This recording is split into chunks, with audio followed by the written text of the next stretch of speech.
Shaheen Shah Afridi draft हो गया। Well done जैसन Gillespie, well done Pakistan cricket board. वो रॉकेट लॉन्चर जो है वो फेंकने चाहिए थे, क्योंकि जिस तरीके से इनकी परफॉर्मेंस हुई थी, मतलब कोई भी एक्सपेक्ट नहीं कर रहा था कि पाकिस्तान टीम की परफॉर्मेंस इतनी इतनी नीचे चली जाएगी। और शाहिनशाह अफरीदी को आप इसी को ड्रॉप करना कहते हैं कि ड्रॉप कर शाहिनशाह अफरीदी ड्राफ्ट हो गया। वेल डन जैसन Gillespie, well done Pakistan cricket board.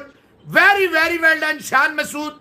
Obviously credit देना है, बाबर की बारी है और ये शाहिद अफरीदी और सबको मैसेज है। देखें, message must be loud and clear.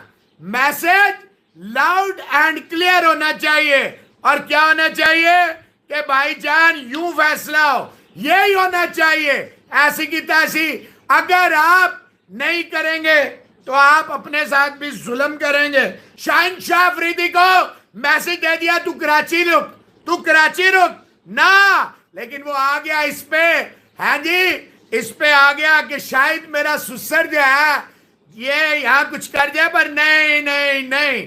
तो भाईजान आपको बोल दिया था के शाहीन अफरीदी की छुट्टी, कल बोल दिया था। और बाबर आजम और बाकी ये जितने भी हैं तो अच्छा किया इन्होंने टीम अनाउंस नहीं की। शाहिनशाह अफरीदी को मैसेज दिया ना, लेकिन उसने कहा नहीं मैं आऊंगा क्योंकि मैं दामाद हूं शाहिद अफरीदी का। वो और शाहिनशाह अफरीदी को बता दिया हमने, शाहिनशाह को बता दिया कि भाई अभी आपकी परफॉर्मेंस ठीक नहीं।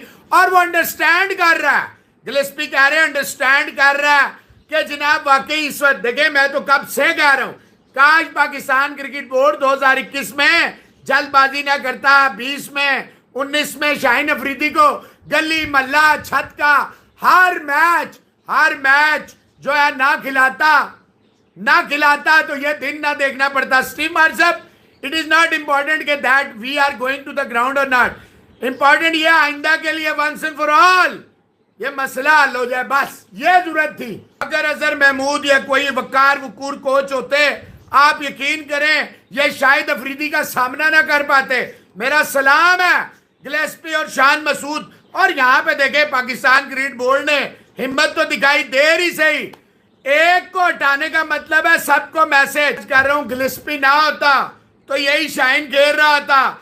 ये एक ही तीर से कई निशाने लग गए हैं। एक तो शान मसूद अपनी अथॉरिटी दिखा रहा है, दो पाकिस्तान क्रिकेट बोर्ड ने इनडायरेक्ट नहीं डायरेक्ट मैसेज दिया कि वी आर द बॉस। यही होना चाहिए था। हम तो कब से कह रहे थे क्रिकेट बोर्ड वालों अपनी अथॉरिटी दिखाओ, डरो मत, घबराओ मत, अपना स्टैंड लो। हम तुम्हारे ये जो जिनके तुम्हें जरूरत पड़ती है दो आने में, इनकी तुम्हें जरूरत ही नहीं पड़ेगी। मैं तो आपको कब से कह रहा हूं आप हमारे कार्ड सारी जिंदगी के लिए कैंसिल करें, हम नहीं आएंगे, वादा, लेकिन पाकिस्तान की टीम और क्रिकेट ठीक कर दें। शाहिनशाह अफरीदी को आप इसी को ड्रॉप करना कहते हैं कि ड्रॉप कर दिया गया। शाहिनशाह अफरीदी जो है वो सबसे एक्सपीरियंस बॉलर था in terms of experience, in terms of international wickets in test cricket, लेकिन सबसे एक्सपीरियंस होने के बावजूद 7 में से ये 7वें नंबर पे आया। लाइन और लेंथ के एतबार से और स्पीड के एतबार से, एक्यूरेसी के एतबार से, और जो 2 आउट किए भी हैं वो 2 जनाब आपने आउट किए हैं एंड वाले। तो ये अच्छा प्रेसिडेंट सेट हो रहा है कि ठीक है रेस्ट करवाएं इनको, और दूसरों को भी they need to realise no one is bigger than the game. ये तो अभी बच्चे हैं, 2-2 4-4 साल हुए इनको आके खेलते हुए। बड़े बड़े बैट्समैन और बॉलर, हम तो नहीं, लेकिन ये खास करके इंग्लैंड वाले ऐसा काम कर देते हैं, कभी केविन पैटरसन को बाहर तो बाहर, बेशक वो जितना भी अच्छा हो, कईयों को परफॉर्मेंस की वजह से, कईयों को और दूसरे मुस्लिम साल की वजह से। तो शाहिनशाह अफरीदी अभी जो परफॉर्मेंसेस दिखाई हैं तो कोई सरप्राइजिंग एलिमेंट नहीं है कि हाँ जी ये बाहर हो गए हैं शाहिनशाह अफरीदी साहब। 7 बॉलर्स में से 150 की स्पीड, नाहीद उनका बॉलर जो दूसरा मैच खेल रहा था उसकी स्पीड में वो पीछे छोड़ गया इनको। लाइन और एक्यूरेसी में बाकी दोनों हसन और वो शरीफुल इस्लाम, वो दोनों की लाइन और लेंथ भी इनसे बेहतर। तो उनसे तो क्या सोचा ये जा रहा था कि जी शहनशाह अफरीदी मोस्ट एक्सपीरियंस्ड है, तो सबसे ज्यादा ये शानदार बॉलिंग करेगा। पिछले 1-2 साल में इनकी जो एवरेज है विकेट लेने की वो है 41 की, यानी शहनशाह Afridi he gives 41 runs and then he takes a wicket. अगर इस एतबार से चलते रहे ना पूरे मैच में ये 20 विकेटें ले तो 820 रन बन जाते हैं कि हर 41 रन के बाद ये एक विकेट अगर ले रहा है तो यही इसका हिसाब किताब है। ऑस्ट्रेलिया जैसी पिचेस में भी इसने जाके इसी तरह ही आउट किए 40-41। He gives away 41 run and takes a wicket. तो उसका क्या फायदा? आप 5 भी आउट कर लो तो क्या फायदा टेक्निकली, है कि नहीं? आपने 5 आउट किए, 200 रन आपकी इस एवरेज से बन गए। आप 200 रन दे रहे हो, 5 आउट कर रहे हो, उसका मतलब है दूसरी टीम ने तो 350-400 का फट्टा तो लगा ही दिया एक इनिंग का। तो अगर दूसरी इनिंग में भी ऐसे कर लो तो मैच तो तुम लोग फारग हो, मैच तो हार जाओगे। 40-41 की एवरेज से आपने अगर विकेटें लेनी है तो उसका क्या फायदा भाई? आपकी 25 के आसपास की एवरेज होनी चाहिए, फिर जाके आप इंपैक्ट क्रिएट करेंगे।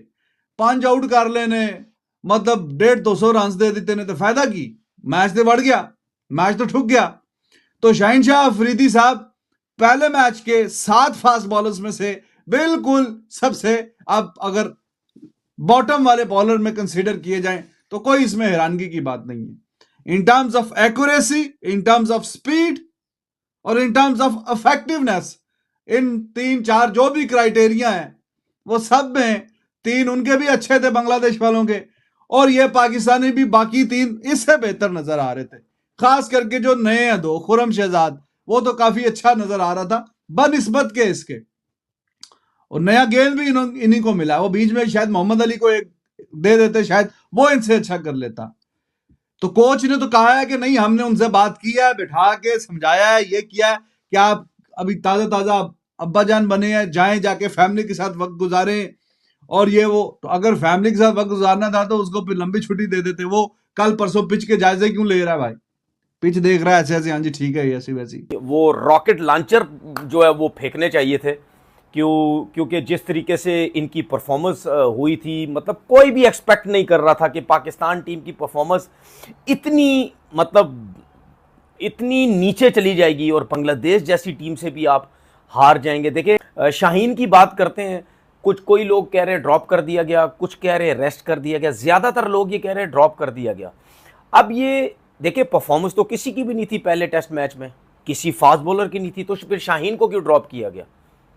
क्या शाहीन को इस वजह से ड्रॉप किया गया, जो कि मैं पहले दिन से कहता हुआ आ रहा हूँ, ये जैसन गिलेस्पी ने बोला था कि वर्कलोड बहुत ज़्यादा है शाहीन के ऊपर, लेकिन मैं ये समझ रहा था कि जब जैसन गिलेस्पी ने ये बात की तो शायद पहला टेस्ट मैच भी उसको ना खिलाए कि उसके ऊपर वर्कलोड बहुत ज़्यादा है, लेकिन खिला दिया उसको। इस वजह से खिलाया, चले पहला टेस्ट मैच है, सीनियर है, अगर हम जीत जाते हैं, ये परफॉर्मेंस हो जाती है तो हम पहला टेस्ट मैच जीत जाएंगे, लेकिन किसी फास्ट बॉलर की परफॉर्मेंस नहीं हुई। शाहीन को जो मुझे ऐसा लगता है वो वर्कलोड की वजह से उनको जो है वो रेस्ट करवाया गया। अगर हम बॉलिंग की बात करें तो बॉलिंग किसी फास्ट बॉलर ने अच्छी नहीं की, ये नहीं हम कह सकते शाहीन ने बुरी की, तो नसीम ने तो कमाल कर दिया, तो खुरम शहजाद ने तो आउटस्टैंडिंग कर दी, मतलब मोहम्मद अली ने तो बर्बादी फेर दी बंगालियों की। ऐसा कुछ भी नहीं हुआ, ऐसा कुछ भी नहीं हुआ। दूसरी बात ये, क्या वर्कलोड की वजह से रेस्ट करवाया गया है या शाहीन के एटीट्यूड की वजह से उसको टीम से ड्रॉप किया गया है कि यार अब इसको ड्रॉप करें? क्योंकि इसी टेस्ट मैच के दौरान आपने देखा कि शाहीन ने जो शान मसूद के कंधे पे हाथ रखा हुआ था उसके ऊपर बहुत से लोगों ने बात की। अच्छा, मुझे ऐसा लगता है कि क्या उसने कंधा उठा के ऐसे फेंका है शान मसूद का? मुझे तो नहीं लगा, हल्का सा पीछे किया है। अब वो पीछे करने से क्या होगा, शायद उसको आगे ज़्यादा उसको लग रहा हो, लोड पड़ रहा हो, उसने थोड़ा सा पीछे कर दिया हो। मैं शाहीन की साइड नहीं ले रहा, ना मैं उसको सपोर्ट कर रहा हूँ। हो सकता है कि शायद उसने थोड़ा सा पीछे किया हो। जो बंदा किसी के अगर कंधे से हाथ उठाता है तो वो थोड़ा सा पीछे नहीं करेगा, वो यूँ उठा के पीछे कर देगा। ये मेरी नज़र में ये रीज़न हो सकता है। दूसरों ने तो बोला जी एटीट्यूड का मसला है। देखिए एटीट्यूड का जहाँ मसला था वहाँ हम सब ने बात की जो उसने मोहम्मद यूसुफ के साथ या टीम के साथ जो किया, ठीक है।